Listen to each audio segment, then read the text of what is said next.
Hello दोस्तों, हमारी आज की कहानी है।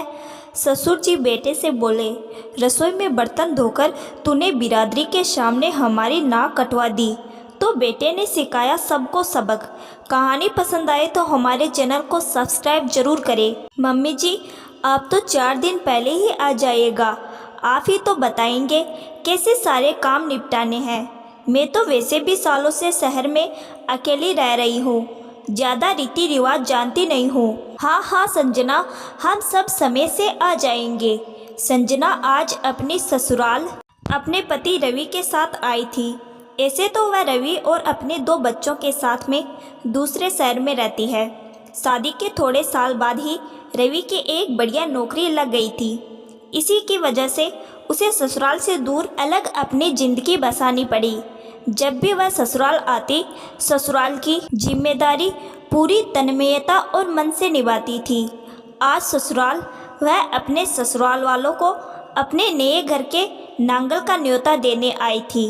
रवि, एक बात तो बता, अपने बूढ़े माँ बाप के लिए अलग से कमरा बनवाया है कि नहीं? माँ, कैसी बातें कर रही हो? आपके लिए कमरा तो क्या, पूरी 1 मंजिल बनवाई है। आप जिस कमरे में रहना चाहे उसी में रह सकती हो। और क्या, आखिर वह घर भी मेरी बेटी का ही है। हिस्सा तो मेरा भी बनता है। क्यों संजना, मैं सही कह रही हूँ ना? मम्मी जी, चाहे यहाँ हो चाहे वहाँ हो, घर सब आपके ही है। तभी वहाँ ससुर जी आ गए। घर का नाम क्या रखा है रवि? बाबूजी, आपको जानकर बहुत खुशी होगी। आपके नाम से ही घर का नामकरण किया है। आपके शुभ नाम शांति प्रसाद से प्रेरित होकर ही घर का नाम शांति कुंज रखा है। हाँ भाई, आखिर बाप हूँ तेरा, घर के नाम में तो बाप की हिस्सेदारी बनती ही है। हाँ बाबूजी, आप एकदम सही कह रहे हैं। भाभी, केवल माँ बाप का ध्यान रखा और मेरा नहीं। क्यों दीदी, ऐसे क्यों बोल रही है? बोलिए ना, आपको क्या चाहिए? मैं तो सोने का हार लूँगी। आखिर मेरा भाई नए घर में जा रहा है। आपको तो पता ही है, जब आपकी शादी नहीं हुई थी तब उनके सारे काम मैं ही किया करती थी। आज उसका भुगतान का समय आ गया है। आखिर मेरा भी तो कोई हिस्सा बनता है इस खुशी में, कहकर संजना की ननद रश्मि हंस पड़ी। रश्मि दीदी, माँ के बाद छोटी माँ का दर्जा आपको ही दिया है मैंने। हिस्सेदारी तो आपकी बनती ही है, कहकर रवि रश्मि की गोद में अपना सर रखकर लेट गया। इतने में ही रश्मि की 15 साल की बेटी तानिया दौड़ती दौड़ती आ गई। मामा मामा, नए घर पर मेरी क्या हिस्सेदारी होगी? बोल तानिया, क्या चाहिए तुझे? जैसा मम्मी के पास रेशम जरी का लहंगा है ना, बिल्कुल वैसा लहंगा चाहिए मुझे, वह भी सच्चे काम का। बड़े लोगों को हिस्सेदारी मांगते सुनते देख तो संजना को अजीब नहीं लगा, लेकिन 15 साल की तानिया के मुँह से ऐसी बातें सुनकर संजना चौंक गई। उल्टा सास ससुर और ननद तानिया की इस बात पर इतराने लगे। ओ मेरी बेटी कितनी बड़ी हो गई है, कहकर रश्मि तानिया की बलाइयाँ लेने लगी। आखिर तेरे मामा मामी है, तू कहेगी जो देंगे तुझे। संजना अपने ससुराल वालों के आदत से वाकिफ थी। शादी के समय भी सास ससुर ननद सबने एक एक करके अपनी सारी मांगे उसके पिता के सामने रखी थी। ऐसे में संजना को उनके इस व्यवहार पर बिल्कुल आश्चर्य नहीं होता था। फिर रवि का अपने परिवार वालों के लिए इतना प्यार। संजना वैसे भी इन मामलों में रवि के आगे ज़्यादा बोल नहीं पाती थी, पर रवि की एक बात अच्छी थी, जितना मान सम्मान वह अपने माँ बाप और बहन का करता था उतना ही पत्नी का भी करता था। अकेले रहने की वजह से रवि संजना को घर के कामों में हमेशा बराबर का हाथ बटाता था। कहीं ना कहीं रवि के घर वालों को इस बात से बड़ी दिक्कत होती थी। लड़का होकर घर के काम में भागीदारी उन्हें बिल्कुल पसंद नहीं थी। तय समय पर रवि के सभी घरवाले नए घर में रहने के लिए आ गए। संजना ने सभी काम बहुत अच्छे से प्रबंधित कर रखा था।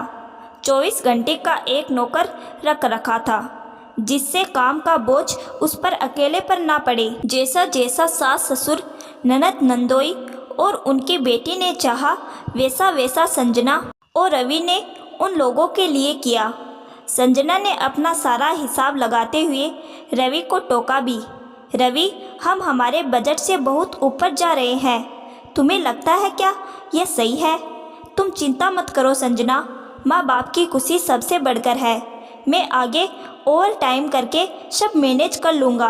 अभी मम्मी पापा जैसा चाहते हैं वैसा कर लेते हैं। संजना पूरे कार्यक्रम में कहीं कोई नाटक खड़ा नहीं करना चाहती थी, इसीलिए जो उसकी सास कह रही थी वह वैसा ही करती रही, चाहे सास की बहन का नेक हो, चाहे उनके भाई भौजाई का, चाहे ननद के सास ससुर का नेक हो या ननद की ननद का, काश हो या दूर हो। हर नेक में जैसा हिस्सा सास ने चाहा, संजना ने खुशी खुशी सबको पूरा किया। लेकिन इतना होते हुए भी संजना की सास को कुछ खटकता था। वो था रवि का संजना के हर काम में हाथ बटाना। आखिर संजना अकेली क्या क्या संभालती। ऐसे में रवि ने घर को प्रबंधित करने का कार्य अपने हाथों में ले रखा था। 3 दिन तो सब कुछ बहुत अच्छा चला। चौथे दिन अचानक संजना के घर में 24 घंटे काम करने वाली राधा का बेटा बीमार हो गया। दीदी, दुख तो बहुत हो रहा है, लेकिन अगले 4 दिन में आपकी मदद नहीं करा सकती। मेरे बेटे को बुखार है, अस्पताल में भर्ती करवाना होगा। तू चिंता मत कर, तूने 3 दिन मेरी बहुत मदद करी है। आगे के दिन भी किसी भी तरीके से निकल ही जाएंगे। तू जा, तेरे बेटे को संभाल। और राधा चली गई। इधर अब रसोई के सारे कार्य की जिम्मेदारी संजना के सर पर आ गई। रवि सारी परिस्थिति समझ रहा था। दूर के रिश्तेदार तो सारे चले गए थे, लेकिन काश की सूची बनाए तो घर में अभी भी कम से कम 10 लोग थे। इन 10 लोगों का सुबह से लेकर नाश्ता, खाना पीना, चाय, पकोड़े, सैंडविच, किसी की मीठी चाय तो किसी की फीकी चाय, किसी को करेला पसंद नहीं तो कोई आलू को उबालकर नहीं खाता, किसी को भिंडी लंबी कटी चाहिए तो किसी को टिंडे तो केवल भरवा ही पसंद आते हैं। ऐसे अनगिनत फरमाइशें संजना के पास में सुबह से शाम तक रहती थी। रवि दिन में तो काम पर चले जाता था, लेकिन सुबह शाम में संजना की पूरी मदद कराता था। रवि की माँ कई बार उसे टोक देती थी, हम अभी थोड़े दिन में चले जाएंगे, हमारे साथ बैठकर थोड़ी बात भी कर ले। हाँ माँ, राधा चली गई है ना, अब संजना के पास काम ज़्यादा है, आप चिंता ना करें, मैं आपके साथ भी बात कर लूँगा। बात करना तो एक बहाना था। हकीकत में सास नहीं चाहती थी कि रवि संजना को घर के कामों में मदद कराए। और फिर एक दिन तो कुछ ऐसा हुआ कि रवि की माँ ने हंगामा खड़ा कर दिया। रविवार का दिन था। उस दिन रवि ने रसोई के कामों में भी संजना की थोड़ी मदद करा दी। हाय हाय मेरा फूल जैसा बच्चा, इससे आज तक मैंने एक चम्मच तक नहीं धुलवाई। और संजना, तुमने मेरे बेटे का क्या हाल बना दिया है। संजना ने रवि को रसोई में से बाहर जाने का इशारा किया। रवि को गुस्सा तो बहुत आया, लेकिन बात ज़्यादा आगे ना बढ़े इसीलिए वह रसोई में से बाहर आ गया। जैसे ही वह कमरे में गया, सास ने फिर से वही बात छेड़ दी। देखो रवि, इस तरीके से अपनी पत्नी का गुलाम बनकर रहना तुम्हें शोभा नहीं देता। आखिर तुम आदमी हो, ऐसे काम तुम्हें शोभा नहीं देते। तभी रवि के पिताजी बोल पड़े, थोड़ी तो अपनी गरिमा बनाकर रखा कर।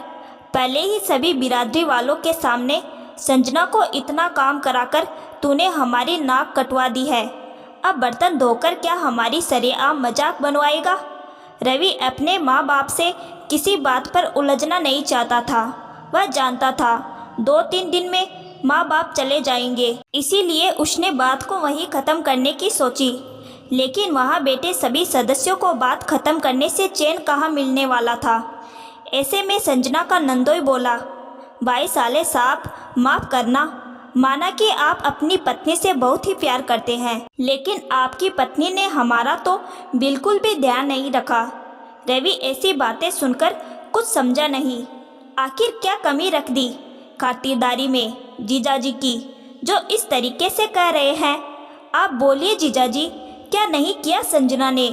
भाई, नए घर में सभी ने अपना अपना हिस्सा ले ही लिया, आखिर हमें क्या मिला। हमारे हिस्से में तो एक सोने की चेन बनती थी, लेकिन आप लोगों ने तो मात्र 10,000 रुपये देकर हमसे फिर छुड़ा लिया। हाँ भाई, सोने के हार की बात हुई थी, इतना तो मेरा हिस्सा बनता ही था। लेकिन देख, वजन में कितना कम है यह है। भला यह पहनकर मैं कहाँ जाऊंगी। रश्मि सोने का हार हवा में हिलाते हुए बोली, मामा, वैसे मामी ने मेरे लिए भी मैंने कहा जैसा लहंगा नहीं बनवाया। ये देखिए बॉर्डर को कितनी पतली है लहंगे की। पर ठीक है, कहकर तानिया ने मुँह बिदका लिया। हाँ बेटा, बुरा मानने की बात नहीं है। तेरी मौसी जी भी कह रही थी, नेक में हिस्सा तो उनके पद के हिसाब से बहुत ही कम मिला है। और तेरी मामी, उन्हें तो साड़ी बिल्कुल भी पसंद नहीं आई। पर अब मैं क्या कहती। कुल मिलाकर बहू ने सभी पदों की हिस्सेदारी उनके मान सम्मान के अनुरूप नहीं दी। कहने को बहू सब कुछ मेरे कहे कहे ही कर रही थी, लेकिन यह तो उसके खुद के समझ की बात है कि मेरे कहने के बावजूद भी उसे उन रुपयों में कुछ बढ़ाकर ही देना चाहिए। रवि के लिए अब बर्दाश्त से बाहर था। वह सोच में पड़ गया, आखिर कैसा परिवार है यह। यहाँ मैं और संजना अपनी हर संभव कोशिश में लगे हुए हैं, फिर भी इतनी शिकायतें। आखिरकार जीवन में पहली बार रवि ने अपने माँ बाप के सामने ऊंचे स्वर में बोल ही दिया, जितने अच्छे से आप सभी को अपने हिस्सेदारी का ध्यान रहा, क्या कभी भी आपने अपनी भागीदारी के बारे में सोचा है? कभी आप में से किसी ने भी सोचा कि संजना अकेली ही दिन भर सारे काम संभालती है? हम हमारे अधिकार का हिस्सा तो मांगने आ जाते हैं, लेकिन अपने कर्तव्यों में भागीदारी निभाने कभी आगे नहीं बढ़ते।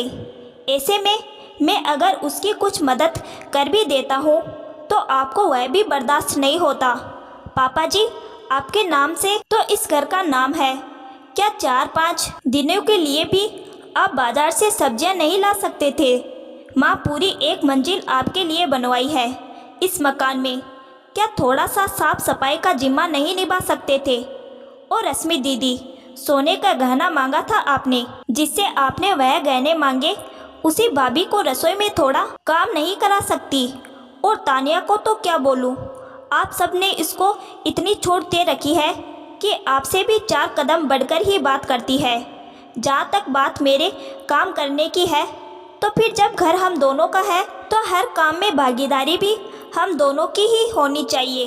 पति पत्नी का रिश्ता आपसी समझ और सूझबूझ से बनता है। ऐसे में मुझे नहीं लगता है कि मैं घर के कामों में भागीदारी करके कहीं भी कुछ गलत कर रहा हूँ।